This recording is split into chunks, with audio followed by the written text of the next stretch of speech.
Have you ever written a piece of code and just wondered, is this actually any good? Is it fast? Or maybe you've heard people throw around terms like big O and you're not totally sure what they really mean. Well, today we're going to pull back the curtain on all of it. Figuring out how efficient an algorithm is, it's not just about acing a test. It's what makes you a really solid programmer. We're going to take one simple recursive function and look at it in two powerful ways. First, a visual way to just get a feel for it, and then a more formal mathematical way to prove it. By the end of this, you're going to have a great foundation for looking at your own code. All right, so let's dig into our puzzle for today.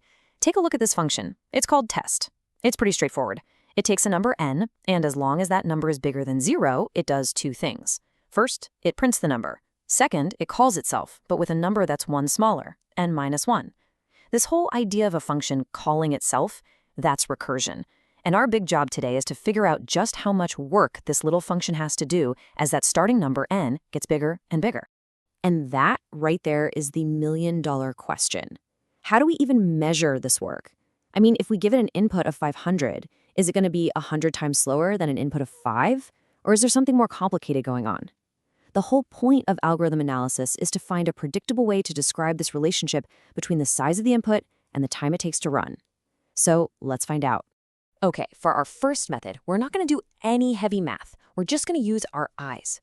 We're going to visually trace out every single move this function makes, but for a really small input. This is called a tracing tree. And honestly, it's one of the best ways to literally see the pattern hiding inside recursive code.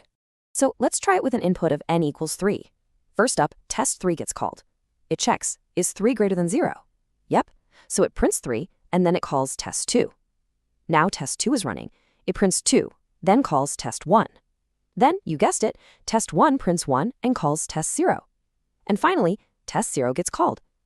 The condition n greater than 0 is now false, so the function just stops. That's our base case. It's the off switch that keeps this thing from running forever.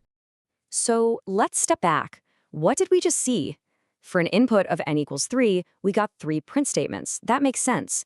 But the really interesting part is how many times the function was called. We had test of 3, test of 2, test of 1, and that final call to test of 0. That's a total of 4 function calls. And boom, right there, a super clear pattern just jumps out at us. An input of 3 led to 3 plus 1 calls. You can probably guess what would happen with an input of 4, right? It'd be 5 calls. So we can generalize this. For any input n, this function is going to make n plus 1 total calls. The amount of work seems to be directly tied to the size of n. And this leads us to our first big conclusion. In computer science, we have a special way to talk about this relationship. It's called big O notation. We'd say the complexity here is order of n, which we write as O of n. All that means is that the time it takes to run grows in a straight line with the input size. If you double n, you're pretty much going to double the work. Now, you might be wondering about that plus 1. With big O, we only care about what happens when n gets huge. And when n is a million, that extra 1 call doesn't really matter. So we just focus on the n. Okay, so the tracing tree was awesome for building our intuition. But to be really sure to be rigorous, we need to prove it with math. So now we're going to translate that pattern we just saw into a formal equation. It's called a recurrence relation, and it's basically the mathematical blueprint for our code. So what the heck is a recurrence relation? Well, it's just an equation that defines the cost of a problem of size n by looking at the cost of smaller versions of the same problem. It's a perfect mirror of what our recursive function is doing, breaking a big problem down into a slightly smaller one. Let's break down the work happening inside our function. If we say t of n is the total time for an input of n, what does that time consist of? Well, first there's the recursive call, test n minus 1. By our own definition, the cost of that is going to be t of n minus 1. Then there's the printf statement. That's a basic operation that takes a fixed amount of time. We call that constant time, and we can just represent that cost with the number 1. Putting it all together gives us our recurrence relation. The time for n, or t of n, equals the time for n minus 1 plus 1 unit of constant work. That's the rule for any n bigger than 0.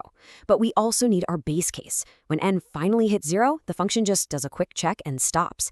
That's also a constant amount of work, so we'll just call that 1 as well. Okay, so we have this formal relation, but it's still defined in terms of itself, which isn't super helpful. The goal is to solve it, to find a direct formula for t of n that doesn't rely on t of n minus 1.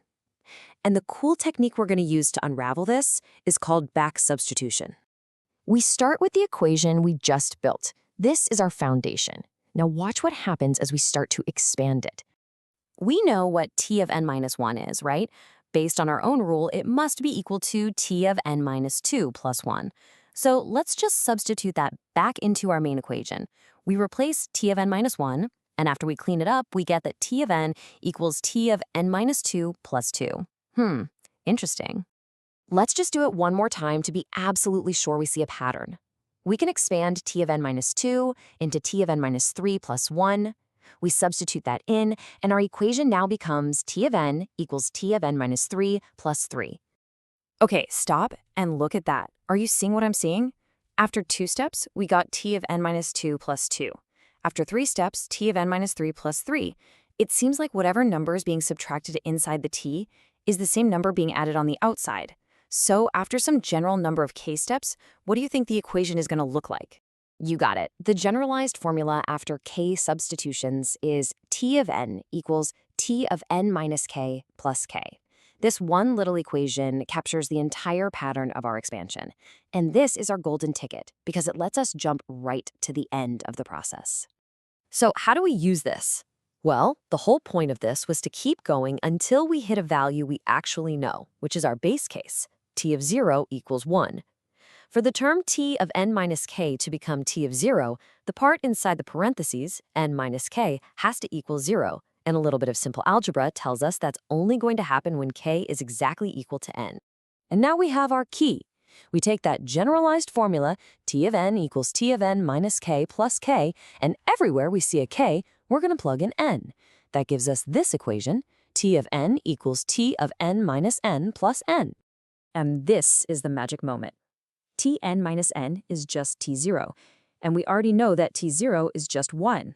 So our equation simplifies down to tn equals 1 plus n, or n plus 1. The math has given us a direct, non-recursive formula for the total work. All right, let's just pause and take a breath. We've just attacked this problem from 2 completely different directions. One was all visual and intuitive, just trying to spot a pattern. The other was formal and mathematical, giving us a rock-solid proof. And here's the really beautiful part. They both led us to the exact same answer. Our visual tracing told us there were n plus 1 calls. Our mathematical proof solved the relation to give us the precise formula t of n equals n plus 1. Both paths totally confirm that the complexity is linear, or O of n. So, what's the big takeaway here? Why does this matter? Well, you've just learned the fundamental tools for analyzing how efficient any algorithm is. We saw that big O is all about the growth rate as the input gets bigger. We saw that every recursive function needs a base case to stop. And most importantly, you now have 2 powerful techniques, the tracing tree for getting an intuitive feel and the recurrence relation for getting a formal proof. We've totally nailed this example, but it does leave us with a really interesting question to think about. Our function just did one simple print statement at each step. What if it did more work? What if there was a loop inside the function? Or what if the function called itself twice instead of just once? How would that change things? Well, figuring that out is the next step on the journey, and the tools you learned today are exactly what you'll need to get started.